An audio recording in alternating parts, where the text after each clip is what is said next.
సంగమా, యేసుక్రీస్తు శుభపదమైన నామమున మీ అందరికీ ఈ నూతన సంవత్సర శుభాకాంక్షలు తెలియచేస్తూ ఉన్నాను. గత సంవత్సరం అంతయు దేవుడు నిన్ను నేను మన సంఘాన్ని అంతటిని జ్ఞాపకం చేసుకొని చేస్తూ ఉన్నా. మనం గత సంవత్సరం అంతయు మనము జ్ఞాపకం చేసుకున్నట్లయితే ప్రియులారా, మన రాష్ట్రంలో, మన దేశంలో, ప్రపంచంలో అనేకమైనటువంటి దుర్ఘటనలు చోటు చేసుకున్నాయి.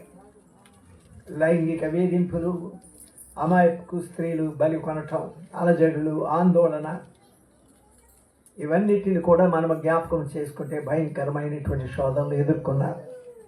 కాలం మోసుకొని వచ్చినటువంటి కష్టాలు, నష్టాలు, కన్నీరు, ఆపదలు ఉన్నప్పటికీ దేవుని యొక్క హస్తము మనందరికీ తోడుగా ఉండి మరి యొక్క నూతన సంవత్సరాన్ని దేవుడు మనకు అనుగ్రహించినందుకు ఆయన యొక్క కనుదృష్టి సంవత్సరాది నుండి సంవత్సరాంతము వరకు కూడా ఉంచి మన మీద ఉంచి మనల్ని కాపాడి, పోషించి, సంరక్షించి మన ప్రయాణంలో తోడుగా ఉండి, ఆయన పరిచర్యలో తోడుగా ఉండి, అన్ని విషయాల్లోనూ తోడుగా ఉండి నడిపించినటువంటి దేవునికి కృతజ్ఞతలు తెలియచేయవలసిన వారై ఉంటున్నా. ప్రియులారా, యొక్క సమయంలో మరొకసారి మీ అందరికీ యేసుక్రీస్తు పరిశుద్ధమైన నామమున ఈ నూతన సంవత్సర శుభాకాంక్షలు తెలియచేస్తూ ఉన్నాను. ఈ దిన వర్తమానం ఏమిటి అనగా, నిర్గమకాండం 12వ అధ్యాయము 2 నుండి 20 వరకు చదవబడి ఉన్నవి. అందులో 2వ వచనాన్ని మనము చూస్తే, నెలలలో ఈ నెల మొదటిది, ఇది మీ సంవత్సరమునకు మొదటి నెల. మరొకసారి, నెలలలో ఈ నెల మొదటిది, ఇది మీ సంవత్సరమునకు మొదటి నెల. 16వ వచనాన్ని చూస్తే, ఆ మొదటి దినమున మీరు పరిశుద్ధ సంఘముగాను 7వ దినమున పరిశుద్ధ సంఘముగాను కూడుకొనవలెను. ఈ నెలలలో ఈ నెల మొదటిది, ఈ సంవత్సరమునకు మొదటి నెల. అయితే ఏమిటి గ్రహించగలము, దేవుని యొక్క ఉద్దేశం ఏమై ఉంటున్నది అనేటటువంటి అంశాన్ని ఇదేనో ధ్యానము చేయనై ఉంటున్నాం. ఈ మొదటి నెల, ఈ సంవత్సరంలో మొదటి నెల, దేవుడు ఇశ్రాయేలీయులను జ్ఞాపకం చేసుకుంటూ 430 సంవత్సరాలు ఐగుప్తు బానిసత్వంలో మగ్గిపోయి కష్టాలకు, నష్టాలకు లోనై బానిసలుగా జీవిస్తూ అనేకమైన కష్టాలు ఎదుర్కొన్నప్పుడు ఆ కష్టాలకు, నష్టాలకు వారు భరించలేక తండ్రి అయిన దేవుణ్ణి వేడుకున్నారు. అయ్యా, మా కష్టాలు, ఎన్ని సంవత్సరాలు, 430 సంవత్సరాల నుంచి బానిసత్వంలో ఉన్నాం, మాకు దిక్కు దిశ లేకుండా ఉన్నది, మాకు విడుదల కలిగించవా అని కన్నీటి ప్రార్థనతో వారు విన్నవించినప్పుడు యెహోవా దేవుడు వారి యొక్క ప్రార్థన మొరను ఆలకించి ఆ కష్టాల నుంచి, నష్టాల నుంచి, ఐగుప్తు దేశంలో బానిసత్వములో ఉన్నటువంటి ఇశ్రాయేలీయులను విడిపించడానికి మోషే నాయకత్వాన్ని ఏర్పరిచి ఆయన వారిని ఐగుప్తు నుండి పాలు తేనె ప్రవహించి దేశమైనటువంటి కనాను దేశానికి నడిపించటానికి ఇష్టపడ్డాడు. ఆ ఇష్టపడినప్పుడు కొన్ని సూచనలు, కొన్ని ఆజ్ఞలు ఇచ్చాడు. ఇశ్రాయేలుకి ఇచ్చినటువంటి ఆజ్ఞలు, అందులో అర్థం ఏమిటి, అందులో ఉన్నటువంటి ఆత్మీయ సత్యం ఎందుకు ఆయన కొన్ని ఆజ్ఞలు ఇచ్చాడు. పాలు తేనె ప్రవహించి దేశానికి వెళ్తున్నారు, కానీ వారు ఐగుప్తు దేశములో బానిసత్వంలో ఉన్నప్పుడు బానిసత్వం నుంచి విడుదల పొందారు, కష్టముల నుండి, నష్టముల నుంచి విడుదల పొందారు. కనుక దానిని జ్ఞాపకము చేసుకొనటానికి, ఏ కష్టములు, నష్టముల నుంచి వారు విడుదల పొందారో దానిని ఎల్లప్పుడూ జ్ఞాపకం చేసుకోవటానికి కొన్ని ఆజ్ఞలు ఇచ్చాడు యెహోవా దేవుడు. మొదటి ఆజ్ఞ ఏమిటి? మొదటి దినమున పరిశుద్ధ సంఘముగా కూడుకొనిట, 7వ దినమున పరిశుద్ధ సంఘముగా కూడుకొనిటని నిర్గమకాండం 12 వ్రాయబడింది. ఇది ఇశ్రాయేలీయులకు ఇచ్చినటువంటి ఆజ్ఞ ఉంటుంది. రెండవ ఆజ్ఞ నిర్గమకాండం 12 పులిసినదేదియు మీరు తినకూడదు. అది రెండవ ఆజ్ఞ ఉంటున్నది. మూడవది నిర్గమకాండం 12 మీరు ఏ విధముగా దానిని భుజించాలి అనేది కూడా ఆయన తెలియజేశాడు. ఈ 3 ఆజ్ఞలు ఇశ్రాయేలుకు ఎందుకు ఇచ్చాడు? దీని యొక్క ఉద్దేశం ఏమిటి? ఆయన యొక్క సంకల్పం, దేవుని చిత్తం ఏమై ఉంటున్నది? ఎందుకు వారికి ఈ విడుదల కలిగించినప్పుడు ఈ ఆజ్ఞలు పాటించమని యెహోవా దేవుడు ఎందుకు చెప్పాడు? దానిలో ఉన్న సత్యం ఏమిటి, అంతరార్థం ఏమిటి, ఆత్మీయ సత్యములు ఏమిటి అనేది ఈ దినాన్ని జ్ఞాపకం చేస్తుంది. ఎందుకంటే అంశం ఏమిటంటే ఈ నెల మొదటిది, ఇది మీ సంవత్సరమునకు మొదటి నెల అని 3 ఆజ్ఞలు ఇచ్చారు. అయితే ఏమిటట ఈ ఆజ్ఞలో ఉన్న ఆత్మీయ సత్యం ఏమిటి? మనం జాగ్రత్తగా గమనించి ఆత్మీయ సత్యాన్ని గ్రహిస్తాం. పిల్లలు అటు ఇటు ఎక్కువగా తిరగండి. సాధ్యమైనంత వరకు వాక్యాన్ని వినడానికి ప్రయత్నం చేయండి. ఈ యొక్క దేవుడు ఇచ్చినటువంటి ఆజ్ఞ, ఆయన యొక్క ఏకైక ఉద్దేశం ఏమిటి అంటే వారు కష్టముల నుండి, నష్టముల నుండి, శోధనల నుంచి, భయంకరమైనటువంటి బానిసత్వం నుంచి వారు వేరు చేయబడ్డారు. ఆ కష్టాల నుంచి తొలగించాడు దేవుడు. ఆ నష్టాలు, బాధలు భరించలేనటువంటి పరిస్థితి నుంచి తొలగించబోతూ ఉన్నాడు కనుక ఈ ఆజ్ఞలు పాటించమన్నాడు.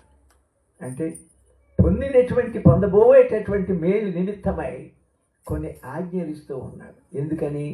అవి కొంచెం కఠినమైన ఆజ్ఞలు. ఆ కఠినమైన ఆజ్ఞలు ఎందుకు ఇచ్చాడంటే ఏమన్నాడు? మీరు పులిసినదేది తినకూడదు. మీరు దేవుని మందిరంలో మొదటి దినాన్ని, 7వ దినాన్ని మీరు దేవుని మందిరంకి రావాలి. ఎందుకు పులిసినది తినకూడదు? ఎందుకు ఆజ్ఞించాడంటే ఆ పులిసిన పిండితో చేసినటువంటి రొట్టెలు రుచికరంగా ఉండవు. మళ్ళా దానిని చేదు కూరలతో తినాలన్నాడు. అసలే రొట్టెలు పొంగలేదు, అది పులియలేదు. అటువంటి రొట్టెలు రుచికరంగా ఉండవు. రెండవది, ఆ రొట్టెలతో చేదు కూరలతో తిన్నప్పుడు అది గొంతుకు దిగదు. అంటే వారు తినేటటువంటి తిండి ఇష్టమైన తిండి కాదు, మామూలు తిండి కాదు, కొద్ది కష్టంతో తినవలసి వస్తుంది. ఎందుకంటే ఈ కష్టాన్ని వారు భరించాలంటే అది భోజనం చేసినప్పుడు వారు గుర్తించుకోవాలి. ఏమని? ఎందుకు దేవుడి ఆజ్ఞ ఇచ్చాడు? ఎందుకు మనం ఈ చేదు కూరలతో తినాలి? ఎందుకు దేవుడు ఇచ్చాడని వారు పొందినటువంటి మేళ్లను జ్ఞాపకం చేసుకుని కృతజ్ఞతగా జీవించటానికి ఈ ఆజ్ఞ ఇచ్చాడు. ఆ చేదు కూరలు తిన్నప్పుడు ఏమవుతుంది? అది సరిగ్గా తినడానికి ఇష్టం ఉండదు కనుక దేవుని జ్ఞాపకం చేసుకుని ఎందుకు వినమన్నాడంటే 430 సంవత్సరాల బానిసత్వములో ఉన్నటువంటి వారిని విడుదల కలిగించాడే. కృతజ్ఞతగా వారు ఇది తినాలని కృతజ్ఞత తెలియచేయాలని, జ్ఞాపకం చేసుకోవడానికి వారు జ్ఞాపకం చేసుకోవాలి. వారు పొందినటువంటి మేళ్ళు, వారు రక్షింపబడుట, కష్టం నుంచి, నష్టం నుంచి, శోధన నుంచి, బాధల నుంచి, బానిసత్వం నుంచి విడుదల పొందారు కనుక మీరు జ్ఞాపకం చేసుకోవాలి.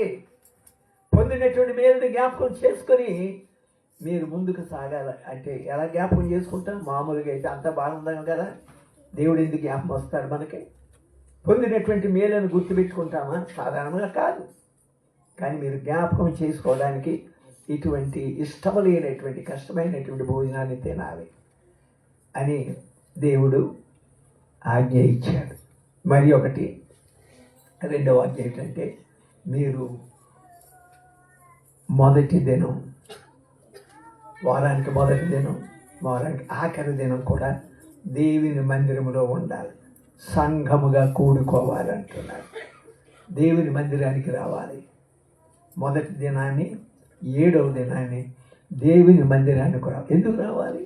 ఎందుకు రావాలంటే నీవు పొందినటువంటి మేలు కొరకై దేవుని మందిరానికి వచ్చి కృతజ్ఞత తెలియచేయాలి. మందిరంలో కృతజ్ఞత తెలియచేయాలి. రెండవ ఆజ్ఞ. మూడవది ఏ విధంగా మరి మీరు పూజించాలనేది మూడవ ఆజ్ఞ. మూడు ముచ్చటైన ఆజ్ఞలు ఇచ్చాడు. ఏమిటి దీని అర్థం ఏమిటి?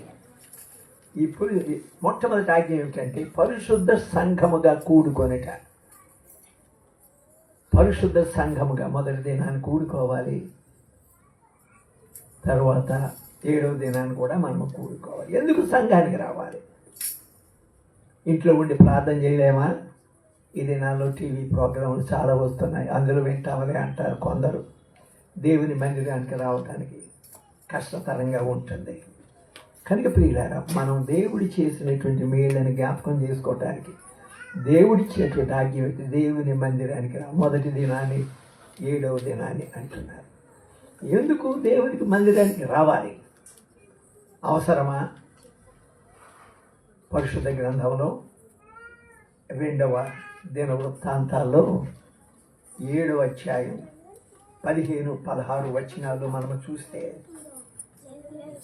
ఆ వాక్య భాగం ఏమి చెప్తుందంటే, ఈ స్థలమందు చేయబడు ప్రార్థన మీద నా కనుదృష్టి నిలుచును, నా చెవులు దానిని ఆలకించును. 2వ దినవృత్తాంతాలు 7వ అధ్యాయం అండర్లైన్ చేసుకోవచ్చు. 15-16 వచనాలు. ఈ స్థలమందు చేయబడు ప్రార్థన, దేవుని మందిరానికి వచ్చి చేసే ప్రార్థన, ఆయన కొనియాడటానికి, ఆయన దర్శనాన్ని, సహవాసాన్ని పొందటానికి దేవుని మందిరానికి వచ్చి ప్రార్థన చేస్తే ఏమంటున్నాడు అక్కడ? ఈ స్థలమందు చేయబడు ప్రార్థన నేను గ్రహిస్తాను, ఆలకిస్తాను, నేను గుర్తించుకుంటాను, నా చెవులు దానిని వింటాయి అని దేవుడు సంఘము కొరకు ప్రార్థన చేయటానికి రమ్మంటున్నాడు. ఆరిపోతున్నటువంటి మానవ జీవితాలు నీవు వెలిగించబడవలనంటే దేవుని యొక్క సంఘ సహవాసం ముఖ్యం.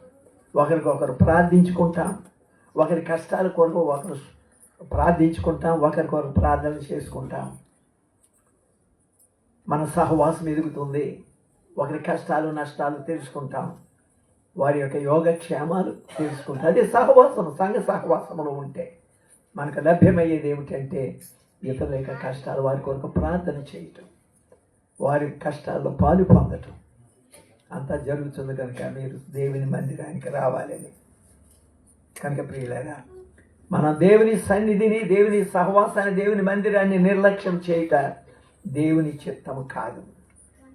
పరిశుద్ధమైన సన్నిధిలో ఉండుట దేవుని చిత్తమై ఉంటూ ఉన్నది.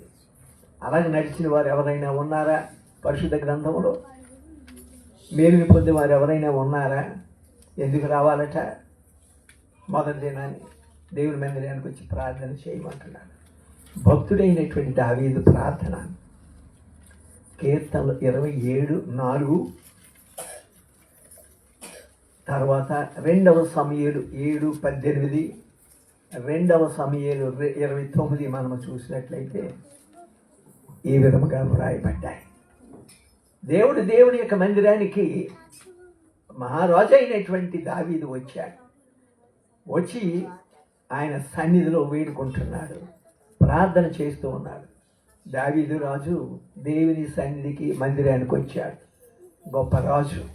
కిరీటాన్ని తీసి ప్రక్కన పెట్టాడు, ఏపోది వస్త్రాలు పక్కన పెట్టాడు, రాజవస్త్రాలు ప్రక్కన పెట్టాడు. సితారా తీసుకుని వాయించడానికి దేవుని మందిరానికి వచ్చి ఏమడుగుతున్నాడో తెలుసిన 4వ వచనం కీర్తన 27:4 అంటున్నాడు, యెహోవా ఒక వరం అడిగి తిని దానిని నేను వెదుకుచున్నాను, యెహోవా ప్రసన్నతను చూచుటకును ఆయన ఆలయములో ధ్యానించుటకును నా జీవితకాలం అంతయు నేను యెహోవా మందిరంలో నివసింపగోరుచున్నాను. చాలమ్మా. ఆయనను ప్రత్యక్షముగా ప్రసన్నతను చూచుటకును ఆయనను ధ్యానించుటకును నా జీవితకాలం అంతయు దేవుని మందిరములో నివసింపగోరుచున్నాను. ఆ మందిరంలో నేను నివసించాలంటున్నాడు.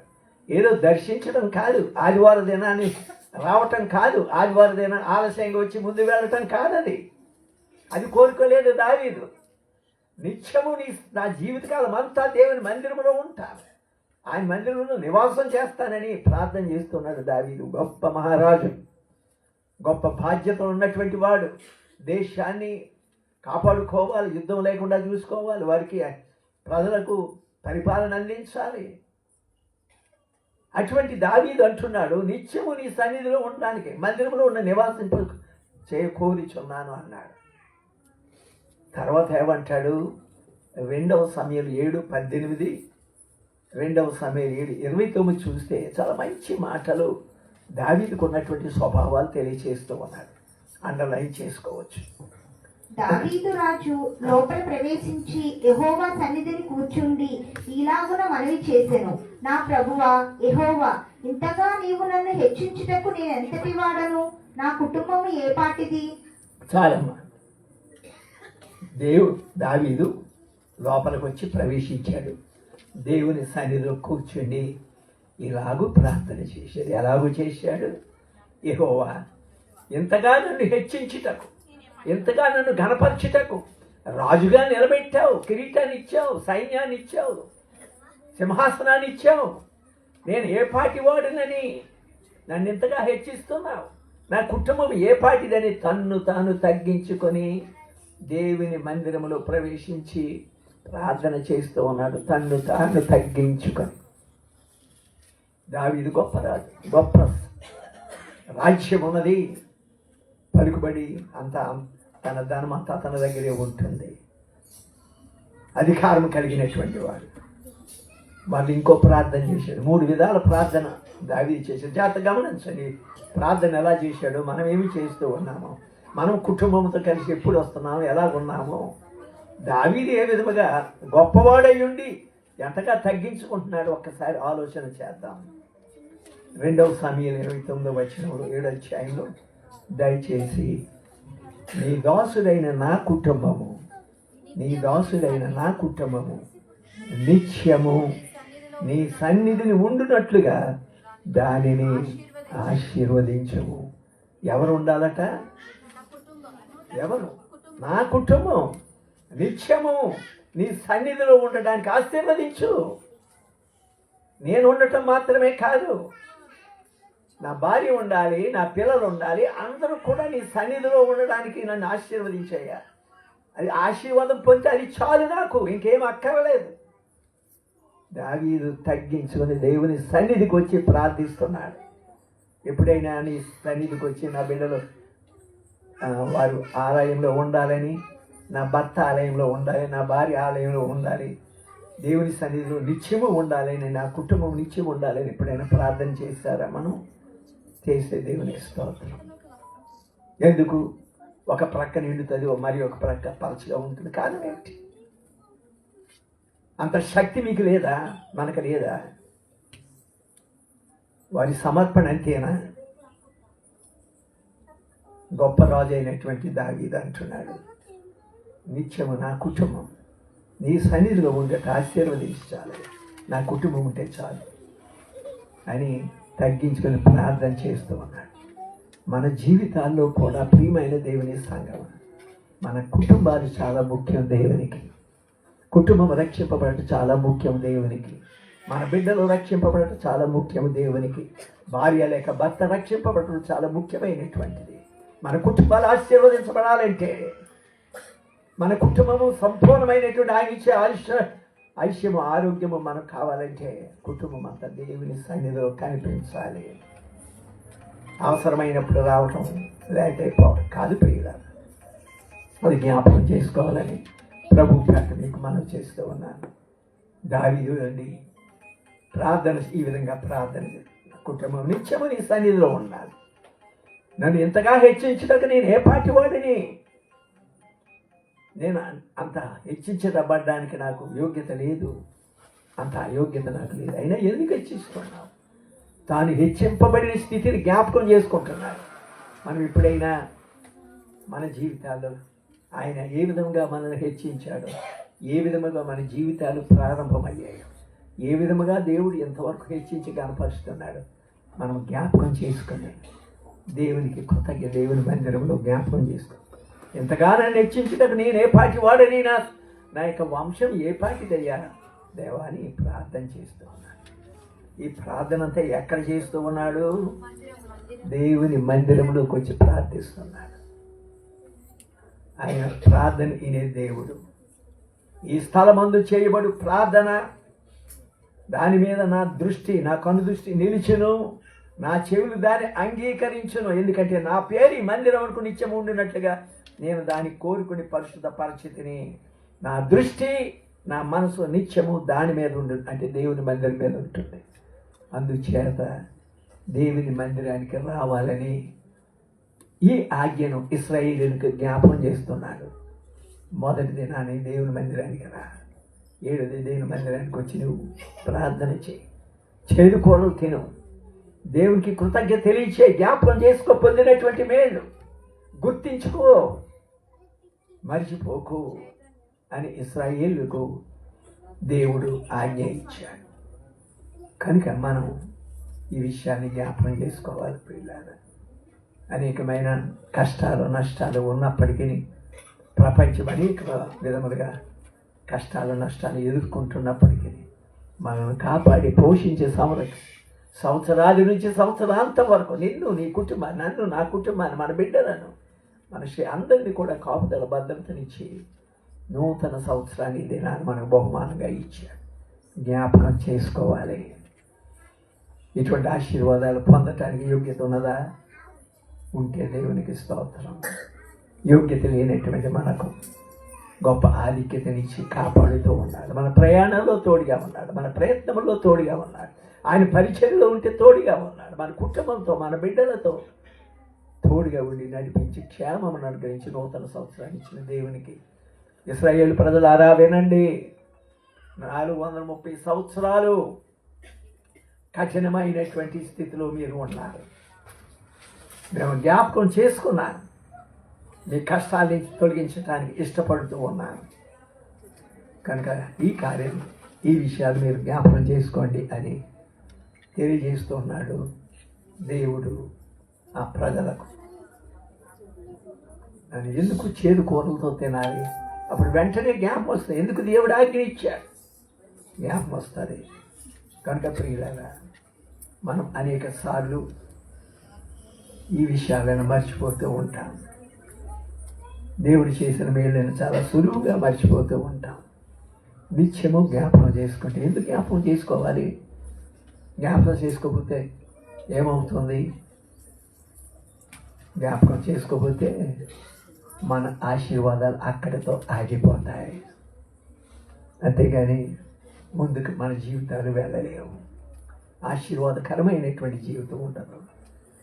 అక్కడితో నీవు ఇప్పటి వరకు పొందిన మౌల్యాన్ని తీసివేయడు ఆయన. అవి ఉండిపోతాయి. నీవు ముందుకు అడుగు వేయలేవు. దేవుడు చెయ్యి విడిచిపెట్టే ప్రమాదం ఉంటుంది. దేవుని మందిరాన్ని ప్రేమించాలి. ప్రతి ఆదివారం దేవుని యొక్క మందిరంలో నీ యొక్క పాదముద్రలు ఇక్కడ వేయాలి. దేవుని యొక్క పరిశుద్ధమైన మందిరంలో నీ పాదముద్ర వేసినప్పుడు అది దేవునికి లెక్క వెళుతుంది. ఎప్పుడైతే నువ్వు పాదముద్రలు ఇక్కడ పడ్డాయో దేవుడు నీ చెయ్యి పట్టుకుని నడిపిస్తూ ఉంటాడు. ఆయన బిడ్డలుగా ఉంటావు. ఈ విషయాన్ని ఎల్లప్పుడూ మనము జ్ఞాపకం చేసుకోవాలి. దేవుని మందిరాన్ని విడిచిపెట్టకూడదు. చాలా పవిత్రమైన, దేవుడు ప్రార్థన అంగీకరించేటటువంటి స్థలము, పరిశుద్ధమైన స్థలం అయి ఉంటున్నది. పవిత్రమైన స్థలం. మన ప్రార్థన ఆలకించడానికి, ఆయన కనుదృష్టి మన మీద ఉంచడానికి దేవుని మందిరంలో కూడి వచ్చినప్పుడు వెంటనే మీరందరూ కూడా ఈ అలవాటు నేర్చుకోవాలి. వచ్చినప్పుడు మోకాళ్ళు ఓనగలిగితే మోకాళ్ళు ప్రార్థన చేయండి. లేని పక్షాన కుర్చీలో కూర్చొని వెంటనే కాంచి గుర్తించుకోండి, ప్రార్థన చేయండి. ప్రభు, గత వారమంతయు నన్ను కాపాడావు, నాకు బిడ్డను కాపాడు, నాకు క్షేమం ఇచ్చావు, నేను ప్రయాణంలో తోడుగా ఉన్నాను, అన్నింటినీ తోడుగా ఉండి ఆరోగ్యం ఇచ్చావు, నీకు వందనాలని వచ్చిన వెంటనే మోకాళ్ళు లేకపోతే నీ సీట్లో కూర్చుని కొన్ని గడియలు దేవునికి కృతజ్ఞతలు తెలియచేయండి. దేవుడు వారమంతా కాపాడినందుకు కృతజ్ఞత తెలియచేయాలి. కనుక ప్రియుల, అది ఎల్లప్పుడూ జ్ఞాపకం చేసుకోండి. అంతేగాని ప్రక్కన ఉన్న వాళ్ళతో ముచ్చట పెట్టుకోకూడదు. ఇది ముచ్చట పెట్టుకునే స్థలం దేవుని మందిరం కాదది. దేవునితో మాట్లాడేటటువంటి పరిశుద్ధ స్థలం ఇది, పవిత్రమైన స్థలం ఇది. కనుక ముచ్చట పెట్టుకోకూడదు, ఇతరులతో మాట్లాడవలసిన అవసరం లేదు. మౌనముగా దేవునికి ప్రార్థన చేయండి. ప్రభువా, నా కుటుంబాన్ని గత వారం అంతా కాపాడావు, నా బిడ్డలు క్షేమంగా ఉన్నారు, స్కూల్కి వెళ్తున్నారు, క్షేమంగా వస్తున్నారు, నా భర్త లేక భార్య ఉద్యోగానికి వెళ్తుంది, క్షేమంగా వస్తుంది, నీకు వందనాలు అని కృతజ్ఞత మొట్టమొదటిగా కూర్చుని ప్రార్థన చేయండి. దేవుడు ఆ ప్రార్థన ఆలకిస్తానన్నాడు. నా మాటలు కాదు, దేవుని మాటలు అంటున్నాడు. ఈ స్థలమందు చేయబడు ప్రార్థన నేను నా చెవుని దాన్ని ఆలకించిన గ్రహిస్తాను. ప్రభు చెప్పినటువంటి మాటలు గుర్తించుకొని పరిశుద్ధమైన మందిరాన్ని ప్రతి ఆదివారం మర్చిపోకండి. పాస్టర్ గారు మీకేం తెలుసు, నాకు ఉన్నటువంటి పనులు ఎన్ని ఉన్నాయో తెలిసిన అనేకమైన పనులు ఉంటాయి, నేను రావటానికి వీలు కాదు. అవసరమైతే ఇంటికి కొంచెం ప్రార్థన చేస్తాను. అటువంటి సాకులు చెప్పడం, సమర్థించుకోవటం దేవునికి ఇష్టమైన పని కాదు. సాకులు చెప్పడం, సమర్థించుకోవటం, కథలు అల్లుకోవటం దేవునికి ఇష్టమైన పని. నీవు శారీరకంగా కనబడాలి. నీ శరీరం సహకరించదు. ఆదివారం వచ్చినప్పుడు మొండికేస్తుంది శరీరం, దానికి చాలా మొండితనం ఉంది శరీరాన్ని. దాన్ని లోపరచుకోండి. శరీరాన్ని నీకు లొంగుబాట్లు లేకపోతే మన జీవితమే వ్యర్థమైపోతుంది. అది ఆత్మీయంగా వ్యర్థమైపోతుంది, శారీరకంగా కూడా వ్యర్థమైపోతుంది. జాగ్రత్త సుమ. దేవుని యొక్క హెచ్చరికలు మీరు జ్ఞాపకం చేసుకోండి. పరిశుద్ధమైన మందిరానికి గొప్ప రాజు అయినటువంటి దావీదు వచ్చి, అయ్యా నేను ఏ పాటి వాడినని ఇంతగా ఆశీర్వదిస్తున్నావు, నేను నా కుటుంబము నిత్యము నీ సన్నిధిలో ఉండేటటువంటి ఆ ఒక్క వరం చాలు, ఇంకేం అక్కర్లేదు అంటున్నాడు. గొప్ప రాజు అయిన దావీదుకి అవసరమా? మహారాజుకి ఎన్ని కష్టాలు ఉంటాయి, ఎన్ని రాజ్యాన్ని పరిపాలించాలంటే ఎన్ని శోధనలు ఉంటాయి, ఎన్ని పనులు ఉంటాయి. ఆయన అంటున్నాడు, నిత్యము నీ సన్నిధిలో నేను ఉండాలి, నా కుటుంబం ఉండాలి, నా బిడ్డలు ఉండాలి. ఆ ఒక్క వరం చాలు అంటున్నాడు. ఆ వరం గురించి మనం ప్రార్థన చేయాలి, ప్రోత్సహించాలి. నా కుటుంబాన్ని నేను ప్రోత్సహించాలి, నీ కుటుంబాన్ని నీవు ప్రోత్సహించాలి. నిజంగా కుటుంబం ఆశీర్వదించబడాలంటే, నిజంగా మనకు ఇచ్చినటువంటి దానముగా ఇచ్చినటువంటి బిడ్డలు దీవించబడాలంటే, మన కళ్ళెదురుగుండా వాళ్ళ ఆశీర్వాదాలు పొందుతూ కళ్ళారా చూడగలగాలంటే ఒకే మార్గం, వారందరూ దేవుని మందిరానికి రావాలి. అప్పుడు ఆయన కన్ను దృష్టి మన బిడ్డల మీద ఉంటుంది, ఈ విషయాన్ని జ్ఞాపకం చేసుకోవడానికి. కనుక ఇక్కడ దేవుడు వీరికి ఆజ్ఞ ఇస్తూ ఉన్నాడు, ఇశ్రాయేలు ప్రజలారా, మీకు కలిగిన నష్టాలన్నిటినీ, శోధన నుంచి, బాధల నుంచి నేను తప్పించా. కనుక మీరు జ్ఞాపకం చేసుకోండి. ఎలా జ్ఞాపకం చేసుకుంటున్నా? ఆ దినాన్ని చేదు కూరలతో, పొంగని రొట్టెలతో, రుచి లేని రొట్టెలు తినండి. అప్పుడు మీకు జ్ఞాపకం వచ్చేస్తుంది, అయ్యో దేవుడిచ్చిన ఆజ్ఞ, మనం విడుదల పొందాము కదా, ఆశీర్వాదాలు పొందాము కదా అని జ్ఞాపకం వస్తుంది అని దేవుడు కష్టాల నుంచి, నష్టాల నుంచి తొలగించినప్పుడు మొదటి ఆజ్ఞించాడు. పులియని రొట్టెలు తినాలని దేవుని మందిరంలో మొదటి దినాన్ని, 7వ దినాన్ని ఉండాలని దేవుని యొక్క ఆజ్ఞ ఉంటుంది. ఇది మొదటి ఆజ్ఞ, దేవుని మందిరానికి రావటం. 2వ ఆజ్ఞ, పులిసిన దేనియు తినకుండుట. అది ఇశ్రాయేలుకి ఇచ్చినటువంటి ఆజ్ఞ. అంటే అది తిన్నప్పుడు జ్ఞాపకం వస్తుంది, ఎందుకు ఈ బాధలని అనుకుంటారు, ఎందుకు రుచి లేనటువంటి రొట్టె తినాలి, ఎందుకు చేదు కూరలతో తినాలి, వెంటనే జ్ఞాపకం వస్తుంది. అప్పుడు దేవుడు జ్ఞాపకం వస్తాడు. ఈ దేవుడు మన విడుదల కలిగించాడు, శ్రమ నుంచి తప్పించాడు కనుక, విడుదల కలిగించాడు కనుక అప్పుడు జ్ఞాపకం వస్తుంది. కనుక ప్రియులారా, దేవునికి మనం అనేక సార్లు అనేకమైనటువంటి కష్టాలు అవన్నీ కూడా చెబుతూ ఉంటారు. ఎందుకు రాలేకపోయావంటే, అనేక సార్లు సంఘ కాపరికి అబద్ధాలు కూడా వినవలసి వస్తూ ఉంటుంది. కనుక మిమ్మల్ని మీరు ఇది ఎవరి కొరకు చేసేది కాదు. దావీదు రాజు తన కొరకు, తన బిడ్డల కొరకు, తన భార్య కొరకు ఆయన చెప్పే మాట, అయ్యా నా కుటుంబం నిత్యము నీ సన్నిధిలో ఉండాలని ప్రార్థన చేస్తూ ఉన్నారు. అటువంటి ప్రార్థన చేసిన కుటుంబాలు దీవించబడతాయి. ఆ ప్రార్థన చేసేటటువంటి బిడ్డలు, వారి కుటుంబాలు దీవించబడతాయి. దినం వెంబడి దినము ఆశీర్వాదాలకు సొంతమవుతుంది. నీ కళ్ళారా నీవు వారి యొక్క భవిష్యత్తును చూడగలుగుతావు. యోగ్యులైనటువంటి కుమారులుగా ఉంటారు, యోగ్యులైనటువంటి బిడ్డలుగా ఉంటారు. కనుక మొదటి ఆజ్ఞ మందిరంలో కనిపించాలి. రెండవ ఆజ్ఞ పులిసింది ఎందుకు అన్నాడంటే కృతజ్ఞత తెలియచేయటం. ప్రభువా మమ్మల్ని విడిపించావు కనుక నీకు కృతజ్ఞతలు. ప్రభువా మమ్మల్ని రక్షించావు కదా, వారమంతా కాపాడావు కనుక నీకు వందనాలు. కృతజ్ఞత తెలియచేయడానికి ఆయన మందిరానికి వచ్చి తెలియచేయమంటున్నాడు. ఇది మొదటి భాగమై ఉన్నది. మొదటిది దేవుని మందిరంలో ప్రార్థన చేయటం. రెండవది పురుషునిది తినకూడదంటే కృతజ్ఞత తెలియచేయటం, రెండవ ఆజ్ఞ. రెండవ ఆజ్ఞలోనే కొన్ని విషయాలు ముందుకు వెళదాం. అపొస్తలుడైన పౌలు ఈ పులిసిన పిండి అన్నాడు కదా, దానికి నిర్వచనం ఇచ్చాడు. ఏమి నిర్వచనం ఇచ్చాడు అంటే 1 కొరింథీ 5వ అధ్యాయం 6 నుంచి 8 వచనాలు మనం చదువుకున్నాం. ఆయన ఏమంటున్నాడంటే పులిసిన పిండికి నిర్వచనం అపొస్తలుడైన పౌలు కొరింథీ సంఘానికి వ్రాస్తూ, మీరు అతిశయపడుట మంచిది కాదు. పులిసిన పిండి కొంచెమైనను ముద్దంతయు పులియ చేయనని మీరు ఎరుగరా. కనుక పాతదైన పులిపిండితోనైనను దుర్మార్గతయు దుష్టత్వము అను పులియని రొట్టెతో పండుగ ఆచరిందము అంటున్నారు. అంటే పులిసిన పిండిని అపొస్తలుల పని ఇంకా లోతుగా వెళ్ళి దాని అర్థాన్ని మనకు తెలియచేస్తూ ఉన్నాడు. ఈ పులిసిన పిండి ఏంటి అనుకున్నాం, రుచి ఉండదు, చేదుగా ఉంటుంది అని మనం అనుకున్నాం. ఇక్కడ ఏమంటున్నాడంటే దానికి నిర్వచనం ఏమిటంటే అతిశయపడుట మంచిది కాదు. పులిసిన పిండి కొంచెమైనా అంటే అతిశయపడుతూ కొంచెమైనప్పటికీ కూడా ముద్దంతా పులి చేయను అంటే జీవితం అంతా పాడు చేస్తుంది. నీ పొందవలసినటువంటి ఆశీర్వాదాలకు అడ్డుగోడగా మిగులుతుంది. దేవుని సహవాసం దూరం అయిపోతుంది. కానీ అతిశయపడుట మంచిది కాదు. ఆ అతిశయపడుట తొలగించండి. రెండవది ఏమంటున్నాడు, దుర్మార్గతయు దుష్టత్వము అను పులియని రొట్టెలతో ఆచరించాలి అంటున్నాడు. దుష్టత్వం దుర్మార్గతతో తీసివేయాలి.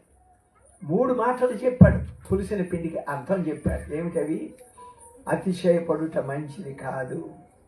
చాలాసార్లు మనం మనలనే అంచనా వేసుకుంటాం. మన గొప్పతనాన్ని మనం స్మరించుకుంటాం. మన యొక్క ఉన్నటువంటి జ్ఞానాన్ని స్మరించుకుంటాం. మనమే స్మరించుకుని అతిశయపడుతూ ఉంటాం.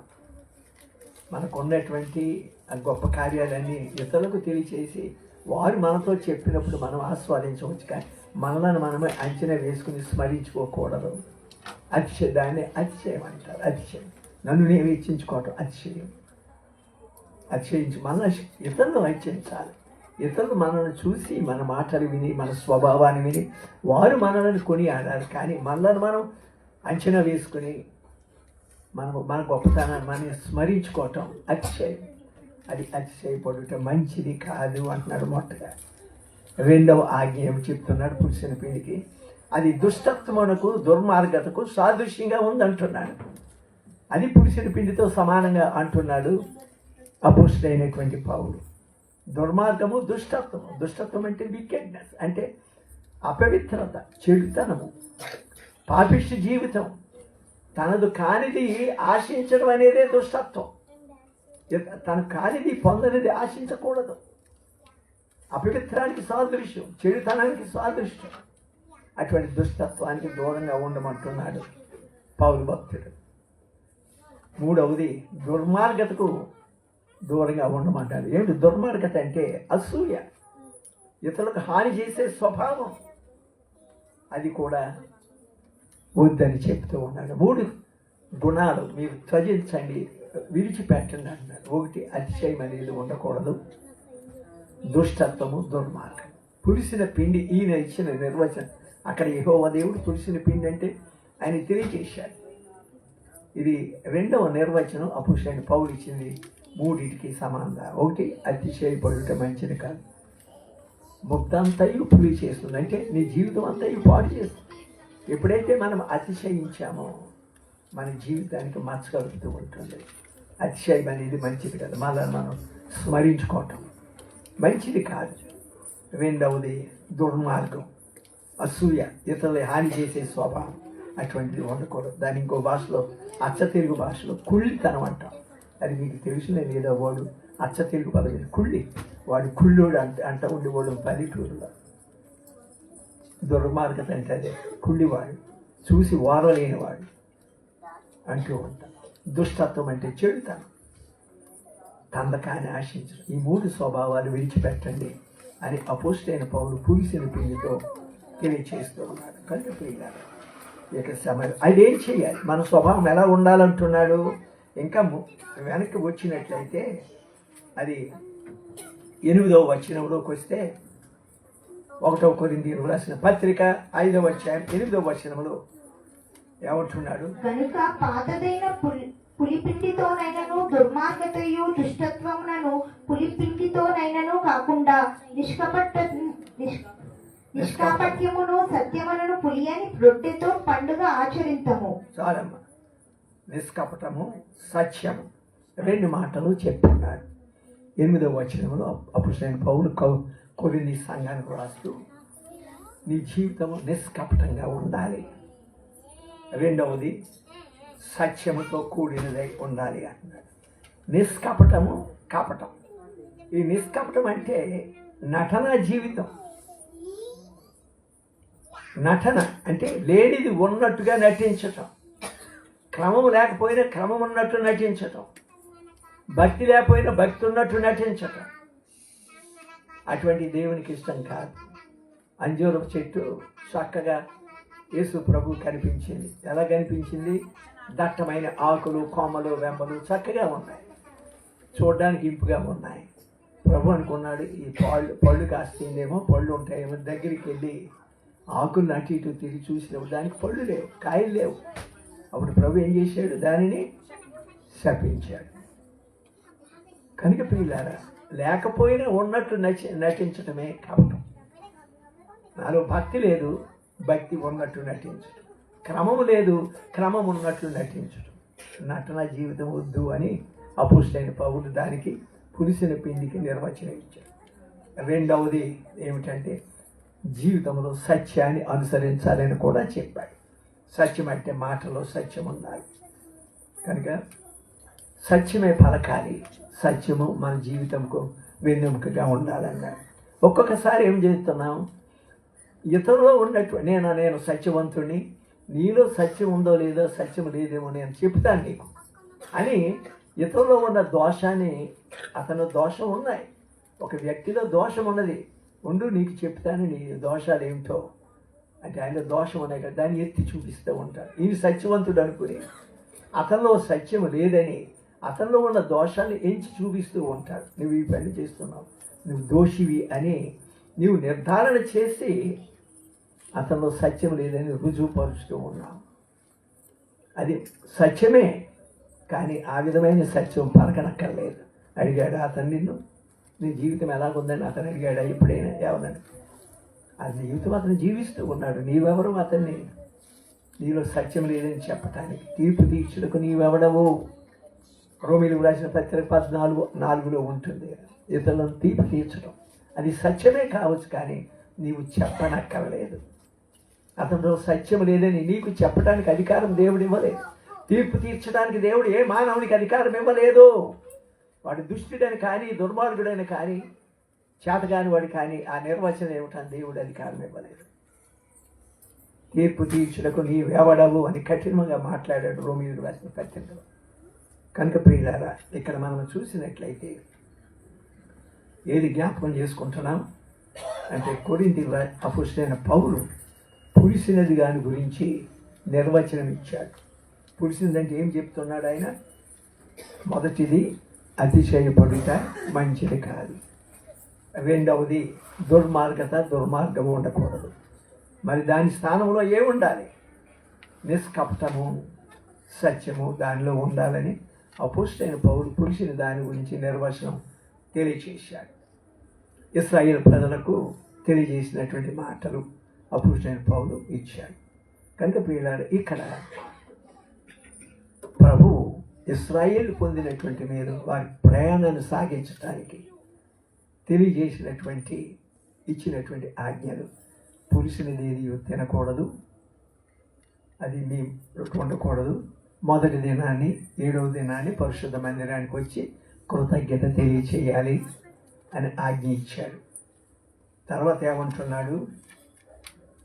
11వ వచనం, నిర్గమకాండం 12:11లో మీరు తినవలసినది ఏమనగా, వారు ఎలా తినాలని కూడా నిర్వచనిస్తున్నాడు. తినవలసింది ఏమిటంటే ఏ విధముగా తినాలట? మీ నడుమును కట్టుకొని, నీ చెప్పులు తొడుగుకొని, నీ కర్రలు చేత పట్టుకొని త్వరపడుచు దాన్ని తినవలెను. ఇది యెహోవాకు పస్కా బలి. చాలమ్మ. వారు ఈ విధంగా పులియని రొట్టెలతో అలా చూడకండి అమ్మ, ఆమె అలవాటు అది. నా వైపు చూడండి. కనుక పులియని రొట్టెలతో ఎలా తినాలట? మీ నడుమును కట్టుకొని, మీ చెప్పులు తొడుక్కొని, మీ కర్రను, అంటే ఇది సిద్ధపాటుకు సాదృశ్యం. ప్రయాణానికి సిద్ధపడేటప్పుడు ఏం చేయాలి? నడుముకు కట్టుకోవాలి. కింగ్ ఫూ అనేటటువంటి గేమ్స్ ఫైటింగ్లో వారు నల్లని బెల్ట్ కట్టుకుంటారు, నడుముకి కట్టుకొని ఫైట్ చేస్తూ ఉంటారు కదా. నడుము కట్టుకోవటం అంటే సిద్ధపాటుకు సాదృశ్యంగా ఉంది. వారు ప్రయాణానికి సిద్ధపడుతూ ఉన్నారు. కథ చేతబోనండి అంటున్నాడు. అంటే ఇక్కడ నడుము కట్టుకోవటం అంటే ఏమిటి అనేది ఇశ్రాయేలుకి దేవుడు ఇచ్చినటువంటి ఆజ్ఞ. అంటే ఇది సిద్ధపడి బయటకు వెళ్ళండి, వెంటనే తొలగిపోండి, ఇక్కడి నుంచి ఐగుప్తు నుంచి ఉండవద్దు, ఈ బాధలన్నీ తొలగించబడతాయి, వెళ్ళిపోండి అని చెప్పాడు.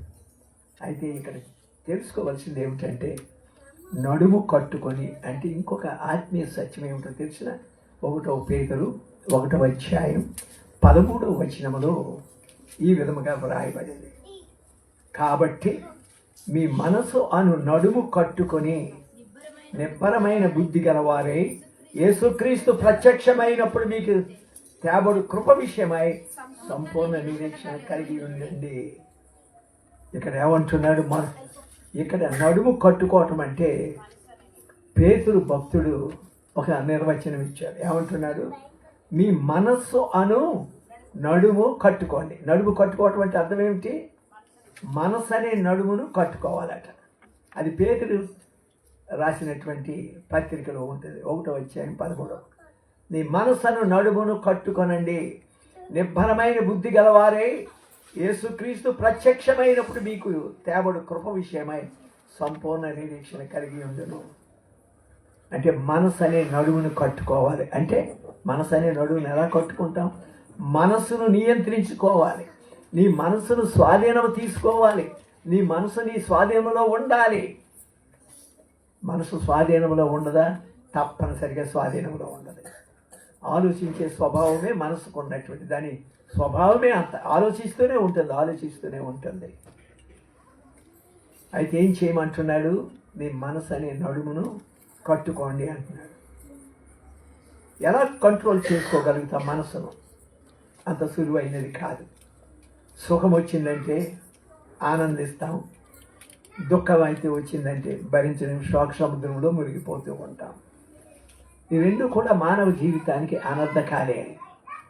సుఖములో సంతోషం, దుఃఖములో శోకములో మునిగిపోవుట, అది మనసును స్వాధీనం. రెండిట్లో కూడా నీ యొక్క తత్వం సమానత్వం ఉండాలి. మరి హెచ్చించిపోకుండా తగ్గుకోకుండా రెండిట్లో సమానంగా ఉండాలి. సుఖం ఉన్నప్పుడు ఒకలాగే ఉండాలి, దుఃఖం ఉన్నప్పుడు అప్పుడే నీ మనసు నీ యొక్క స్వాధీనంలో ఉంటుంది. అందుకే చాలాసార్లు చెబుతూ ఉంటాను, మన స్థిరమైనటువంటి మనసు కలిగి ఉండాలంటే, మనసు స్థిరత్వంగా ఆలోచన చేయాలంటే 5 సూత్రాలు ఉన్నాయి. 1 శ్రవణం, స్మరణం, కీర్తనం, వందనం, దాస్యం అంటారు.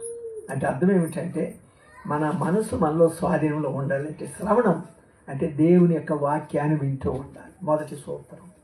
మన మనసును మన స్వాధీనంలో ఉండాలంటే దేవుడు. స్మరణం అంటే దైవాన్ని స్మరించుట, దేవుని స్మరించుకున్నట. 3వది కీర్తనం అంటే నోరారా దేవుని స్తుతించడం. 4వది వందనం అంటే ఇతరుల యొక్క గొప్పతనాన్ని అంగీకరించడం. 5 దాస్యం అంటే పరులకు దేవునికి సేవ చేయటం. ఈ 5 సూత్రాలు పాటించినట్లయితే మన మనసు స్వాధీనంలో ఉంటుంది, మన కంట్రోల్లో ఉంటుంది. ఒక సుఖమైన దుఃఖమైన అది బ్యాలెన్స్గా ఉంటుంది. ఒకే విధంగా నీ మనసు ఉంటుంది, ఒకే విధంగా నీ ముఖ కలవలికలు కూడా ఒకలాగే ఉంటాయి.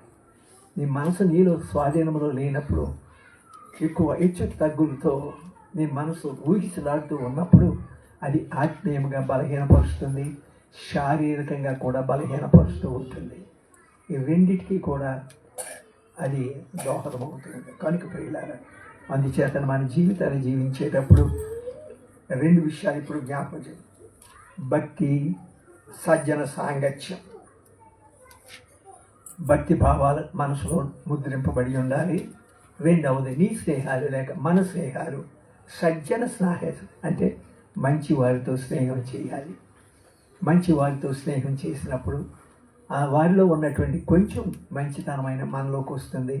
వారి గొప్పవారితో స్నేహం చేసిన జ్ఞానవంతులతో స్నేహం చేసినప్పుడు కొంచెం జ్ఞానమైన మనకు అబ్బుతూ ఉంటుంది. ఎందుకంటే వారితో మనం స్నేహం చేసి మంచితనంలో ఉన్న వారికి మంచితనం మనకు కొంచెం అబ్బుతూ ఉంటుంది. కనుక మనం సజ్జన సాంగత్యం అంటారు. మంచి వారితో స్నేహం చేసి మనం ఉండటమే మాత్రమే కాదు, మనం సజ్జన సాంగత్యం చేస్తే సరిపోదు, బిడ్డలు కూడా నేర్పించాలి. వారు ఎవరితో సాంగత్యంలో ఉంటున్నారు, ఎవరి సాంగత్యంలో వారు ఎదుగుతూ ఉన్నారు. స్కూల్కి వెళుతున్నారు, కాలేజీకి వెళుతున్నారు, ఎవరి సాంగత్యం, సాయంత్రం ఎక్కడికి వెళుతున్నారు, ఎందుకు వెళుతున్నారు. కష్టపడి చదువుకొని వచ్చాడు, ఎంతో సిలబస్ ఉంటుంది. కూర్చుని చదవలసిన సమయంలో మా స్నేహితుడి దగ్గరికి వెళ్తాను, మా స్నేహితుడు రాలి దగ్గరికి వెళ్తాను. చిన్న పాపలు ఏమన్నా ఒకసారి ఒక పాప అంటుందన్న డాడీ నేను ప్రక్కకి వెళ్ళి నేను క్లాస్ వర్క్ రాసుకొస్తాను. ఎక్కడికి వెళ్తావమ్మా? అక్కడ వాడు ఉన్నాడు నా స్నేహితుడు, ఆయన దగ్గరికి వెళ్ళి క్లాస్ వర్క్ రాసుకుని వెంటనే వచ్చేస్తాను. క్లాస్ వర్క్ రాసుకుంటున్నావా? మరి నువ్వేం చేస్తున్నావు? క్లాసు టీచర్ బోర్డు మీద రాసినప్పుడు అది ముఖం చూస్తా కూర్చున్నావా? ఎందుకు వెళ్తావు వాడి దగ్గరికి? తండ్రి మాటలు. క్లాసులో క్లాస్ వర్క్ ఆమె కూడా ఆమెకి కనబడుతుంది బోర్డు, రాసుకోవట్లా. సాయంత్రం వెళ్ళి ఆడి దగ్గరికి వెళ్ళి రాసుకోవద్దు. ఇదేమి చిత్రం చూసారా? మాటలో తెలిసిపోతుంది మీకు. జాగ్రత్త అండి తండ్రులారా, తల్లులారా. అది గుడ్డిగా మీ పిల్లల్ని లేకపోతే మా పిల్లల్ని మేము నమ్మకూడదు. ఏదో అనుకుంటూ ఉంటాం. జాగ్రత్తగా ఉండాలి. సజ్జన సాంగత్యం ముఖ్యం. కనుక మనం సజ్జన సాంగత్యం ఉంటాం కాదు, వాళ్ళు కూడా బిడ్డలు కూడా సజ్జన సాంగత్యంలో ఉన్నప్పుడు ఆశీర్వాదం. కనుక ప్రియులారా, ఇక్కడ చెప్పబడింది ఏమిటంటే మీ మనసును కట్టుకొనిటంటే మనసు అనే నడుమును కట్టుకోవాలి. మనసును మనం స్వాధీనం తీసుకోవాలి. ఆలోచన విధాలు ఉంటుంది, మన స్వాధీనంలో ఉండదు. కనుక మన జీవితాలు ప్రియులారా ముసలితనం పెద్ద పులుగు అనే భయపెడుతూ మనపై పడుతూ ఉంటుంది.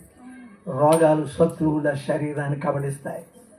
రంధ్రం పడిన కుండలోని నీరుల ఆయుష్ తరిగిపోతూ ఉంటుంది. ఆశాపాశంతో జీవితం ముడిపడి ఉంటుంది. కనుక అది తప్పుదారిని నడవకుండా చూసుకోవాలి. మన కోరికలు కూడా మనము వాటిని స్వాధీనం తీసుకోవాలి. మన కోరికలు తీరే కొద్దీ ఇంకా అనుభవించాలనేటువంటి మనసు వస్తుంది. కోరికలు తీరుతూ ఉన్నాయి, తండ్రి తల్లి తీరుస్తూ ఉన్నారు. ఆశ్చర్యకరంగా నేను ఆశించినవన్నీ పొందుతూ ఉంటాను. ఆ కోరికలు తీరే కొద్దీ ఇంకా కోరికలు పెరుగుతూనే ఉంటాయి. అది పొందాలనేటటువంటి తృష్ణ మానవునికి ఏర్పడుతుంది. బిడ్డలు కూడా అదే ఏర్పడుతూ ఉంటుంది. పొందాలనే తృష్ణ ఉంటుంది. కనుక ఆ తృష్ణను పారద్రోలి తృప్తి అనేటటువంటి సౌభాగ్యాన్ని మనము స్వతంత్రించుకున్నప్పుడు, తృప్తి ఉన్నప్పుడు అది నిత్యానందాన్ని ఇస్తుంది మన జీవితానికి.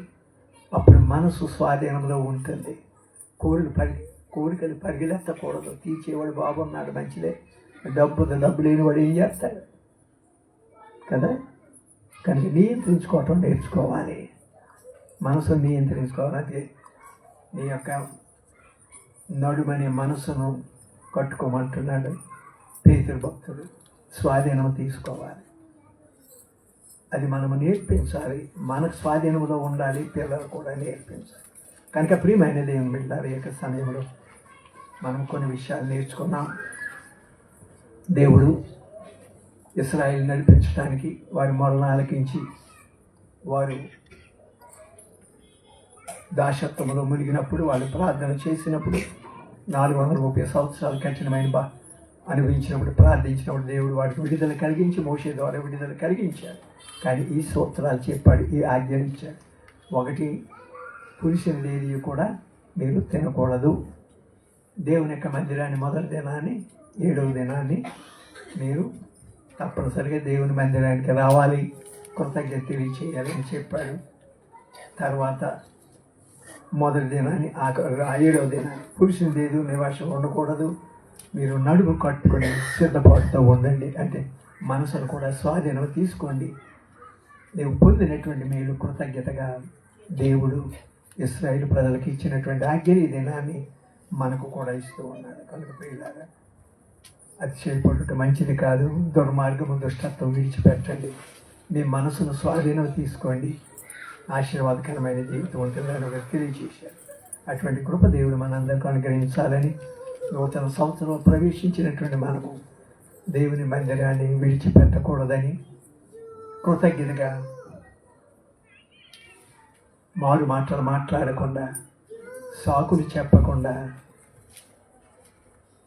మనం సృష్టించుకొని, సాకులు నిర్మించుకొని సృష్టించుకొని దేవుని మందిరానికి దూరం అయితే దేవుడు కూడా మనకు దూరం అవుతాడు.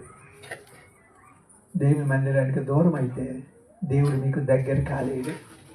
జ్ఞాపకం చేసుకొని నూతన సంవత్సరంలో నూతనమైనటువంటి ఆలోచనతో మనం ఉండాలని ప్రభు పేట మనం చేస్తూ ముగిస్తున్నాను. దేవుడి కొద్ది మాటలు దీవించి ఆశీర్వదించును గాక. ఆమేన్.